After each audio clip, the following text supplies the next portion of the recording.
ওরহমতুল্লাহি ওয়া বারাকাতুহু। বিরাদারানে মিল্লাত, আজ আমি খুব অসুস্থতার মধ্য দিয়ে মনের ব্যথা বেদনার কিছু কথা, যাতে কিয়ামতের কঠিন দিনে আল্লাহর কাছে ধরা না পড়তে হয়, তার জন্য আজকের এই মোবাইলের মাধ্যমে কিছু বার্তা মুসলিম যুব সমাজ থেকে নিয়ে মুসলিম সমাজকে অবগত করাতে চাচ্ছি। আলহামদুলিল্লাহ, রমজান মাসের আজকের 30টা রোজার তারাবি শেষ হলো। জানি না কার জীবনের এই শেষ তারাবি, কার জীবনের শেষ রোজা। আগামীকাল একটা রোজা হবে, বৃহস্পতিবার আমরা ঈদ উৎসব পালন করব। ঈদটা আসলে কি?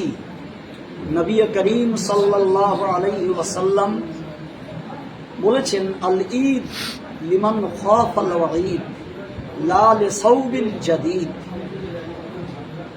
ঈদ হলো তাদেরই জন্য যারা আল্লাহর ভয়ে ভীত সন্ত্রস্ত থাকে, যাদের দিলে আল্লাহর ভয় আছে, তাদের জন্য ঈদ। না না না না, ওই ব্যক্তিদের জন্য ঈদ নয় যে যারা ভালো পোশাক পরিচ্ছদ, নতুন জামা কাপড় জুতো পরে ঈদগাহে যাবে, ঈদটা তাদের জন্য, এটা ভুল।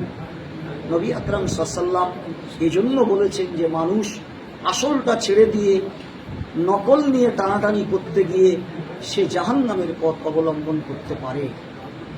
তাই দেখছি প্রত্যেক বৎসর ঈদ উৎসব, ঈদ মিলন, এই বার্তার নামে বিভিন্ন অনুষ্ঠান হচ্ছে।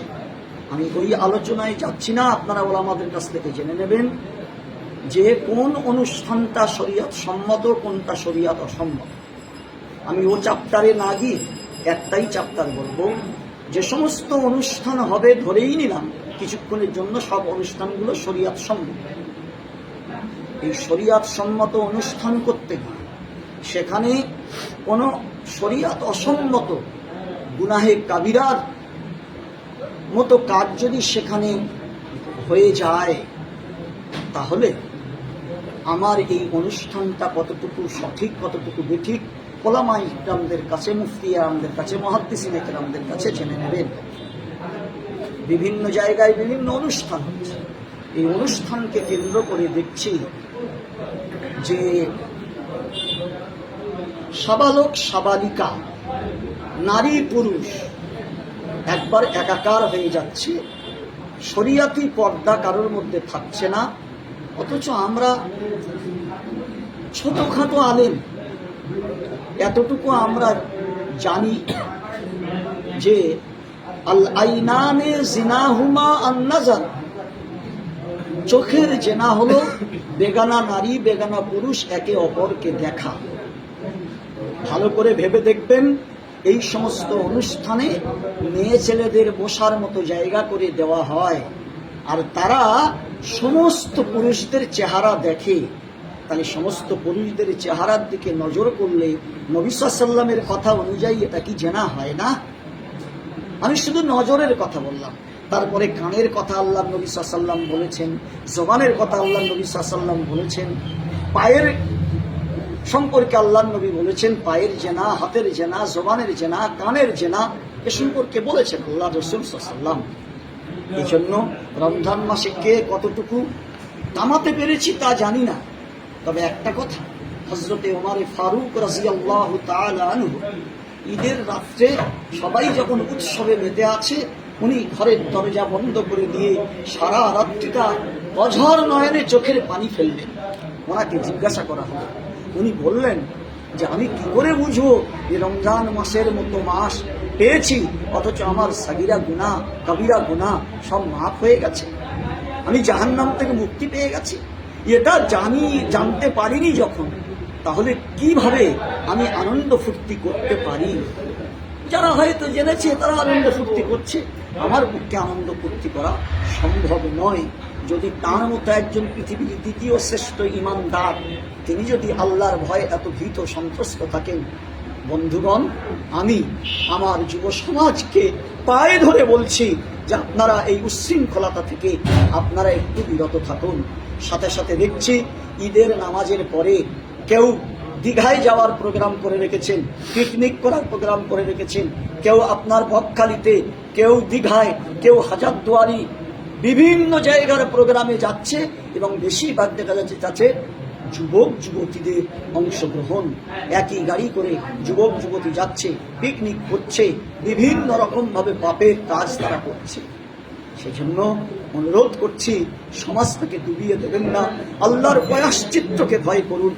এই পাপের প্রায়শ্চিত্ত ভোগ করতে হবে।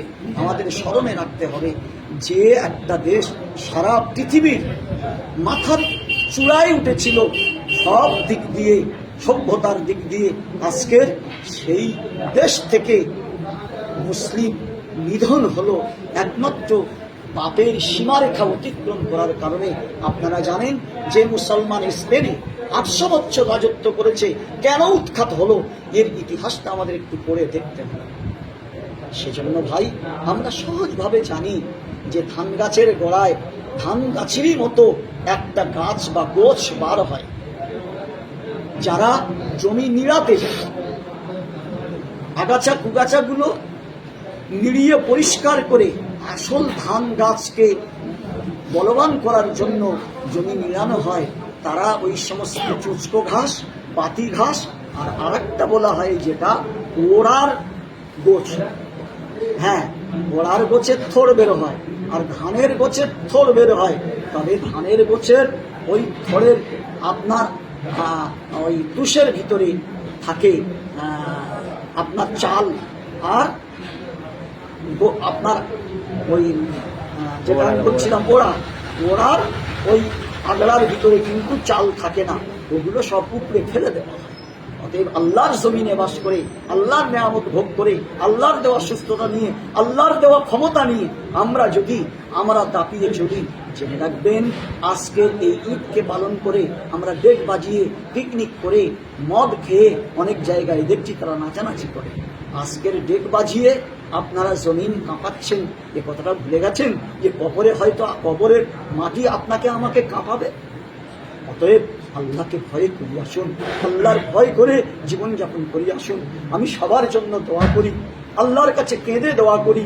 আমি খুব অসুস্থ অবস্থায়, আপনারা জানেন, শুনেছেন যে আমার কি পরিস্থিতিতে 5 মাসের মতো আমি ব্যাঙ্গালোরে হাসপাতালে চিকিৎসাধীন ছিলাম। এখনো বাড়িতে একদম বন্দী হয়ে আছি ডাক্তারদের পরামর্শে।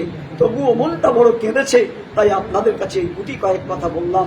যদি কারোর মনে এই কথাগুলো ব্যথা লেগে থাকে দয়া করে ক্ষমা করবেন। আল্লাহ পঞ্চমে কিয়ামতের কঠিন দিনে প্রশ্ন করলে আমি তার সঠিক জবাব দিতে পারি। আল্লাহ রাব্বুল আলামিন আমাকে, আপনাকে, সবাইকে ঈমান, আমাল, আখলাক, চরিত্রকে বাঁচিয়ে শেষ নিঃশ্বাস পর্যন্ত ঈমানের উপর বাকি থেকে আল্লাহর সঙ্গে বন্ধুত্ব স্থাপন করে আল্লাহর নাম নিতে নিতে যেন আল্লাহ শেষ নিঃশ্বাস ত্যাগ করার তৌফিক দান করেন।